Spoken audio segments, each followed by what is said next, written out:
Hello बच्चों, कैसे हैं आप सब। उम्मीद है बढ़िया होंगे, नहीं हो तो फिजिक्स पढ़ लो, हो जाओगे यार। ठीक है, तो चलो शुरू करते हैं। हम लोग का लास्ट चैप्टर इलेक्ट्रोस्टैटिक्स ओवर हो गया था। आज हम लोग को बढ़िया सा चैप्टर डिस्कस करना है विच इज करंट। ठीक है, करंट इलेक्ट्रिसिटी शुरू करते हैं। क्या प्रॉब्लम हो गया भाई? हाँ चलिए ठीक, मेरे बारे में आप सब जानते हो, there is no need to further introduction. ठीक, तो हम लोग शुरू करते हैं बच्चा। आज का चैप्टर है हम लोग का करंट इलेक्ट्रिसिटी, जैसा कि मैंने अभी आपको डिस्कस किया है। ठीक है, आपकी बुक विच इज कोड 312 उसके अकॉर्डिंग चैप्टर नंबर 16 है। आज है lecture number 1। Around I guess 5-6-7 lecture लगेगा। ठीक है, इंटरेस्टिंग चैप्टर है, आप चीजों को विजुअलाइज कर पाओगे। ठीक है, तो मजा आएगा पढ़ने में। कोशिश करते हैं, लेट्स सी क्या रिस्पॉन्स आता है। आज हम लोग पढ़ेंगे क्या क्या बच्चा, पहले ये डिस्कस करते हैं। Electric current, relation between electric current and drift velocity, Ohm's law क्या होता है, रेजिस्टेंस क्या होता है। अब आप सोच रहे होगे सर यार ये सब तो हम लोग 10th में ही पढ़े यार, हमको नीड क्या है पढ़ने की। ठीक है, तो बच्चा 10th में नर्सरी में आप एबीसीडी पढ़े हुए होते हो, बट उसके बाद भी आप उसका यूज कर रहे होते हो ना।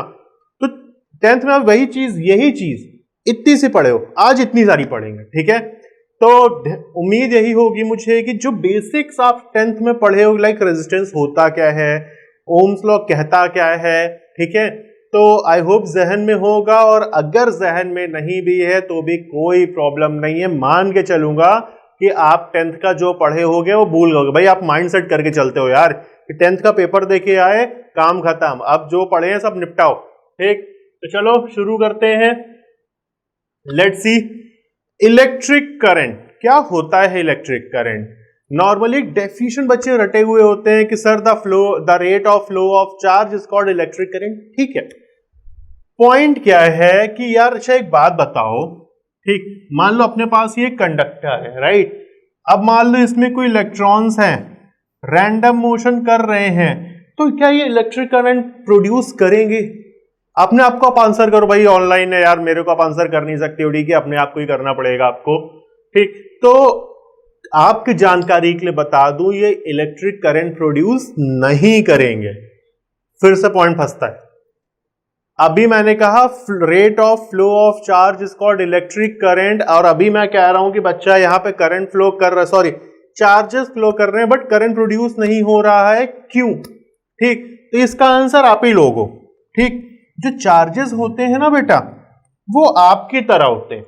ठीक, कैसे आपकी तरह होते हैं? जैसे मान लो कि ये आपकी दुनिया है। ठीक, आप क्या होते हो भाई, कोई भी लड़का, कोई भी बच्चा, कोई भी स्टूडेंट इतना सीधा तो नहीं है कि इज्जत से इंसान घर पे बैठे। ठीक, आप आराम से ऐसे ऐसे ऐसे ऐसे घूमते रहते हो, इधर से उधर, उधर से इधर, इधर से उधर, एक कोचिंग से दूसरी कोचिंग, दूसरी कोचिंग से तीसरी कोचिंग। क्या उसका कोई नतीजा निकल के आता है आपके सामने? At the end of year वो ईयर आप खराब कर चुके होते हो। मैं नहीं कह रहा फेल होते हो, पास होते हो तो अच्छे नंबर से नहीं होते हो, आपको सेटिस्फैक्शन नहीं होता। क्यों नहीं होता? आप 20 कोचिंग घूमे हुए हो, आप 20 जगह हाथ पैर मारे हुए, 20 बुक्स आपने गूगल पर सर्च की हुई, लेकिन पढ़ा एक भी नहीं, एक जगह भी आप कॉन्सेंट्रेट नहीं हुए। यही प्रॉब्लम चार्ज के साथ, एग्जैक्ट यही प्रॉब्लम चार्ज के साथ होती है। फ्लो कर रहा है, बट द पॉइंट इज यहां पे जो फ्लो ऑफ चार्जेस है ना बच्चा, that is random in nature. क्या है? Random in nature. ठीक है, तो ऐसे में कभी भी इलेक्ट्रिक करंट जनरेट नहीं होगा। इलेक्ट्रिक करंट जनरेट तब होगा जब आपकी लाइफ में कोई एक टीचर आए और आपको पीट पीट के वो सीधा कर दे, और आपका जो रैंडम मोशन है वो खत्म होके एक सीधा सा मोशन बन जाए। अच्छे बच्चों की तरह घर से कोचिंग जाओगे, कोचिंग से घर आओगे, तब आप रिजल्ट पाओगे। तो वही यहां पे होता है। जब आप किसी कंडक्टर के साथ कोई सेल जोड़ते हो, point should be noted guys, point should be noted, कोई सेल जोड़ते हो तो जो उसमें चार्जेस होते हैं उन पे फोर्स लगता है। ठीक, अब वो फोर्स की वजह से जो चार्जेस हैं वो रैंडम मोशन की जगह सिंगल लाइन में ट्रैवल करना शुरू करते हैं, और जब ये सिंगल लाइन में ट्रैवल करते हैं ना बेटा, तब वो प्रोड्यूस करते हैं इलेक्ट्रिक करंट। बहुत बच्चों को पता है, ऑलमोस्ट 99% बच्चे जानते हैं व्हाट इज इलेक्ट्रिक करंट। यार जो 1% बच्चे होते हैं ना, वो जानते हैं कि एग्जैक्टली इलेक्ट्रिक करंट है क्या, जो अब आप जानते हो। Now you are one of them in 1%। ठीक है, तो तो आप जानते हो, ध्यान रखिएगा, फॉर्मूला वही है जो आप 10th में पढ़ते आए हो, ठीक है। I equal to dq by dt, Q is charge having unit coulomb, T is time having unit time, current की यूनिट क्या हुई, sorry this is second, right. तो करंट की यूनिट क्या हुई, कूलम पर सेकेंड, ठीक। कुछ ऐसे लिखते हो आप, कूलम पर सेकेंड या एम्पियर, क्या होती है, एम्पियर, ध्यान रखोगे। अब आपको पता है इलेक्ट्रिक करंट क्या होता है सर, सिंपल सी बात है यार, the rate of flow of charges called electric current, formula होता है dq बाई dt, यूनिट होती है कूलम पर सेकेंड, और क्या होती है, एम्पियर, ठीक है। चलिए आगे बढ़ते हैं, अब हम इलेक्ट्रिक करंट के बारे में जानते हैं। Now we have another derivation, the relation between electric current and drift velocity, ठीक। रिलेशन हम जानते हैं I equal to N E A V D होता है, ठीक। वेयर एन इज, नोट करते जाइएगा अपनी अपनी कॉपी में, N is number of charges per unit volume. बच्चे मैं ये क्यों लिख रहा हूं पता है, मैं ये इसलिए लिख रहा हूं कि जब आप इलेक्ट्रोस्टैट्स पढ़े थे ना, तो आपने इलेक्ट्रोस्टैट्स में Q इक्वल टू एन ही पढ़ा था, वहां पर नंबर ऑफ चार्जेस था, पर यूनिट वॉल्यूम का जो टर्म है वो मिसिंग था, ठीक है। तो यहां पे इस चीज को ध्यान देने की जरूरत है कि आपको यहां ये भी लेके चलना होगा, ठीक है। Area of cross section, area of cross section, ठीक। E वही charge of one electron which is 1.6 into 10 raise to the power minus 19 coulomb. VD is called drift velocity. Now the point is, what do you mean by drift velocity? क्या होता है drift velocity? तो बच्चा होता क्या है कि भाई मान लो कि एक कोई कंडक्टर है, ठीक है। जैसे मान लो भाई ये इलेक्ट्रॉन इधर जा रहा है, ये इलेक्ट्रॉन इधर जा रहा है, ये इधर जा रहा है, ये इधर जा रहा है, ये इधर जा रहा है, कोई भी कहीं भी जा रहा है, ठीक है। I don't know, we don't know, नहीं पता कौन सा इलेक्ट्रॉन कहां जा रहा है। क्या गारंटी ले सकते हो आप कि सबकी वेलोसिटी सेम होगी, सब सेम स्पीड से ट्रैवल कर रहे होंगे? नहीं ले सकते आप ना। तो वही प्रॉब्लम यहां पे है। जैसे हमारे मार्क्स होते हैं, हमारे 5 सब्जेक्ट है, जरूरी नहीं है कि हमारे हर सब्जेक्ट में मार्क्स सेम आएंगे, बट अगर कोई पूछता है तो आप क्या बताते हो, फिजिक्स में इतना, केमिस्ट्री में उतना, मैथ्स में उतना, नहीं ना। आप एक डेफिनेट मार्क्स एवरेज निकालते हो, सबका परसेंटेज उसको बताते हो। वही चीज यहां है, जितने भी नंबर ऑफ चार्जेस हैं उनकी जो जो इंडिविजुअल वेलोसिटीज होगी, उनका जो एवरेज होगा वेलोसिटी का, वो एवरेज वेलोसिटी ड्रिफ्ट वेलोसिटी कहलाती है। Is that clear? तो चलिए now back to its derivation. थोड़ा सा रेज वेरेज कर दें, जगह चाहिए ना। ये भी नोट हो गया होगा, ठीक है। मैं इसको भी हटा रहा हूं, और अगर नहीं हुआ है नोट, आपके पास वीडियो में रिवर्स जाने का ऑप्शन है, रिवर्स जाइए, नोट करिए प्रॉपर, उसके बाद यहां आइएगा, ठीक है।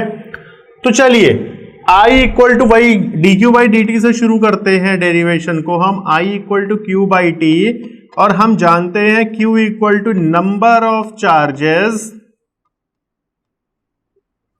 Number of charges into charge of one electron, ये होता है। अब नंबर ऑफ चार्जेस वहां पे इलेक्ट्रोस्टैट्स में तो हम n से करते थे, यहां पे n है number of charges per unit volume, यानी क्या हम यहां पे ये काम कर सकते हैं, Q equal to n into volume, तो वॉल्यूम से वॉल्यूम कैंसिल हो जाएगा, into E, volume equal to area into length रख सकते हैं, ठीक, पता ही है हम सबको, NEAL, Q की वैल्यू आ गई अपने पास, ठीक है। This is equation number 1, this is equation number 2, ठीक है। नाउ टाइम, कोई भी सिंपल सा एक्सप्रेशन टाइम का जो भी जहन में हो आपके, क्या speed equal to distance upon time आपने सुना है? चलिए अप्लाई करते हैं।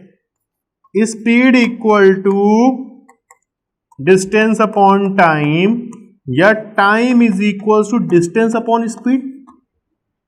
लिख सकते हैं हम आराम से, है ना।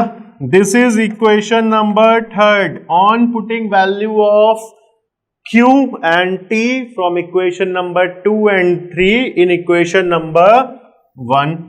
क्या आता है अपने सामने? Let's check out guys. NEAL divided by L upon BD। L से L निपट गया, क्या बचा?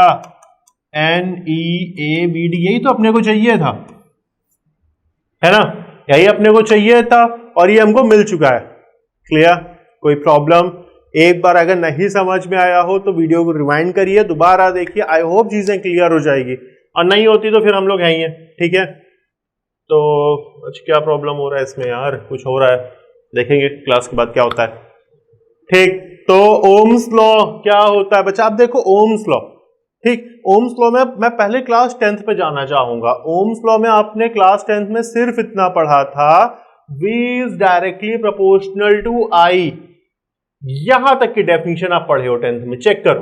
According to Ohm's law the electric current through the conductor is directly proportional to its potential या पोटेंशियल डिफरेंस। 12th में ये add on है, provided the physical condition such as temperature and pressure remains unchanged.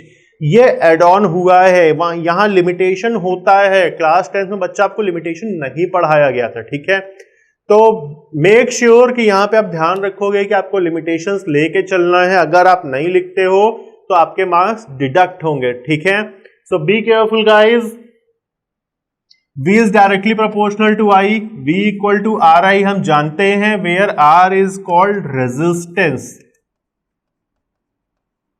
ठीक है। Graph simple सा ये होता है, हमको पता है, this is B, this is I, ठीक।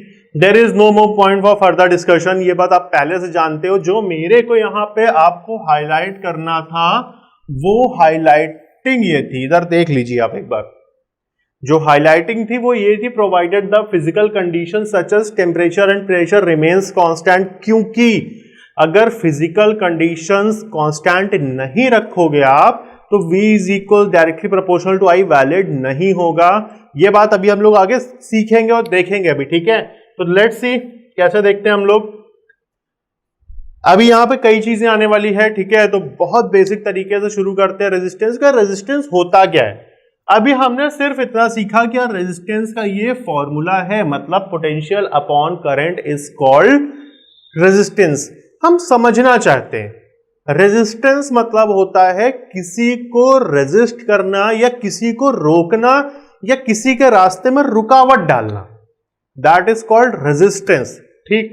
जैसे ये बंदा है, ये कौन सा बंदा है? इसको कहते हैं करंट। क्या कहते हैं? करंट, ठीक। ये रेजिस्टेंस है, देखो कितनी ताकत लगा के खींच रहा है। क्यों? क्योंकि करंट आगे ना बढ़ने पाए, करंट फ्लो ना करने पाए, और करंट को धक्का देने का काम कौन करता है? ये पोटेंशियल। यहां जो वोल्ट लिखा है ये इन भाई साहब का नाम है पोटेंशियल। देखिए मैंने ये फिगर है यहां पे इस वीडियो में इसलिए लिया है, आई थिंक जो मेरा मानना है कि ये फिगर एक इनफ फिगर है इस कॉन्सेप्ट को समझाने के लिए। करंट का काम है चलना, आगे बढ़ना, करंट को धक्का देना। ये देखो लात मार मार के धक्का दे रहा है, उसको धक्का देने का काम है पोटेंशियल का। अगर पोटेंशियल नहीं है तो करंट नहीं होगा, क्योंकि इसको धक्का देने वाला कोई नहीं है, इसके अपने पैर नहीं होते, ठीक। ये इसके पैर से, ये जो इससे लात मार रहा है ना, इससे ही चलना शुरू करता है। करंट को धक्का देगा पोटेंशियल और करंट को रोकेगा कौन? रेजिस्टेंस। बात समझ में आ गई, ठीक है। और अब बात करते हैं इसकी यूनिट की, ये लिखी है खैर, फिर भी मैं लेके चलता हूं। वोल्ट अपॉन एम्पियर या ओम, यही यूनिट इस्तेमाल होती है बेटा, ठीक है। ध्यान रखिएगा, हमने अभी तक यही सीखा, पोटेंशियल पैर से लात मार रहा है यहां पे, मतलब सीधी सी बात है, पोटेंशियल पुश कर रहा होगा, पोटेंशियल करंट को चलने के लिए मोटिवेट कर रहा होगा, और करंट को रोकने के लिए रेजिस्टेंस लगता है। अब पता है जब क्लासेस होती है हम लोग की, ऑफलाइन क्लासेस जब होती हैं, तो उसमें बच्चों के एक्स्ट्रा क्वेश्चन होते हैं, सर अगर रेजिस्टेंस रोक ही रहा है तो हम रेजिस्टेंस लगाते ही क्यों है? अगर ना रेजिस्टेंस लगाएं तो और अच्छा करंट फ्लो करेगा। तो बच्चा इसलिए लगाया जाता है कि भाई आप वहां पे देख रहे हो, आप नहीं पूछ सकते, इसलिए मैं खुद ही क्वेश्चन उठा रहा हूं, ठीक है। तो इसलिए लगाते हैं कि भाई कभी लार्ज अमाउंट ऑफ करंट होता है। अक्सर आप घर में देखो 220 का अगर हम पोटेंशियल ले सकते हैं, कभी 230 आता है, कभी 245 आता है, तो ऐसे में ना करंट बढ़ना शुरू होता है। करंट बढ़ते बढ़ते कभी देखा अचानक आपने, अब तो बल्ब वगैरह कम यूज होते हैं, अचानक में वोल्टेज फ्लक्चुएट करता, बल्ब फ्यूज हो जाते थे, ठीक। तो अचानक में करंट बढ़ा, ठीक, करंट बढ़ता है तो हीट जनरेट होती है, हीट जनरेट होगी तो वो फिलामेंट टूट जाता है। करंट बहुत ज्यादा बढ़ने से अपैरेटस हमारे खराब ना होने पाए, इसलिए हम इस बंदे को लगा के रखते हैं, ठीक। ये बंदा वही है कि भाई तुम चलो ठीक है, ज्यादा नहीं चलना है वरना हम पकड़ के इसे रस्सी से खींच लेंगे, वो वाला हिसाब है इसका, ठीक है। तो this is all about your resistance. फिलहाल समझने के लिए कॉन्सेप्चुअली, अभी इसमें मल्टीपल बात की, बहुत सारी बातें यार, रेजिस्टर क्या होता है, रेजिस्टिविटी क्या होता है, there are lots of things to be discussed. फिलहाल ओमिक और नॉन ओमिक कंडक्टर्स क्या होते हैं, थोड़ा सा भी अगर समझदार हो तो नाम से समझ जाओगे कि वो रेजिस्टर्स या वो कंडक्टर्स जो ओम्स लॉ को मानेंगे, ओम्स लॉ को ओबे करेंगे, वो ओमिक होंगे, और जो ओम्स लॉ को ओबे नहीं करते हैं वो क्या होंगे, नॉन ओमिक होंगे। सिंपल सी बात लिखा, ये देखिए, resistors which do not obey Ohm's law, that is called non-ohmic, which obeys Ohm's law, that is called ohmic. For semiconductor diode, Ohm's law does not hold good even for low values of voltage as shown in figure. ये वाला अभी आप यहां पे देखो, अगर just a second, यहां देखो मैंने ये ओमिक का बनाया था क्योंकि ओम्स लॉ पढ़ा रहा था, वही चीज सेम आपको यहां पे मिल रही। V और I का कर्व है, आप यहां I लिख लो, सॉरी आप यहां I यहां V लिख लो या रिवर्स कर लो, कोई फर्क नहीं पड़ता है क्योंकि लीनियर कर्व है। अगर नॉन लीनियर होता तो फर्क पड़ता बच्चा, ठीक है, ध्यान रखिएगा। और अगर नॉन ओमिक है तो कभी भी लीनियर कर्व नहीं होता। आई एम नॉट सेइंग कि यही होगा, but it may be possible. अब जैसे एक एलॉय होता है थायरिस्टर, ठीक है, अगर आपने नाम कभी सुना हो थायरिस्टर, उसका पता है VI कर्व कैसा होता है, काफी अच्छा होता है।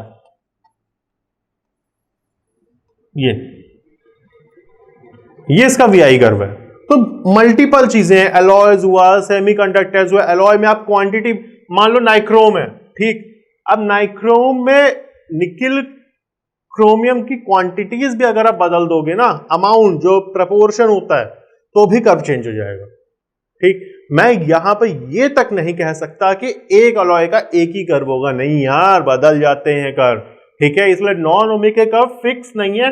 I am just showing a example, that's it, ठीक। बहुत सारे कर्व हैं, बट गाइज ओमिक का कर्व फिक्स है। अगर इसके अलावा कोई भी कर्व आएगा तो वो ओमिक नहीं होगा, ठीक है। इस बात को ध्यान रखिएगा। बाकी बातें हम लोग नेक्स्ट क्लास में करेंगे, ठीक है। और आज की डेट में हम लोगों ने क्या क्या सीखा, इस लेक्चर में हमने बहुत सिंपल से इलेक्ट्रिक करंट क्या होता है, एक दो कौड़ी का छोटा सा डेरिवेशन करके देखा, ओम्स लॉ पढ़ा, रेजिस्टर पढ़ा, ओमिक नॉन ओमिक रेजिस्टर्स पढ़ा, ठीक है। तो मेक श्योर नेक्स्ट वीडियो को स्विच करने से पहले आप इस वीडियो को ढंग से देखेंगे, अपने नोट्स प्रिपेयर करेंगे, लर्न करेंगे, तब नेक्स्ट वीडियो आप देखेंगे, ठीक है। So guys stay tuned with us, goodbye guys, take care.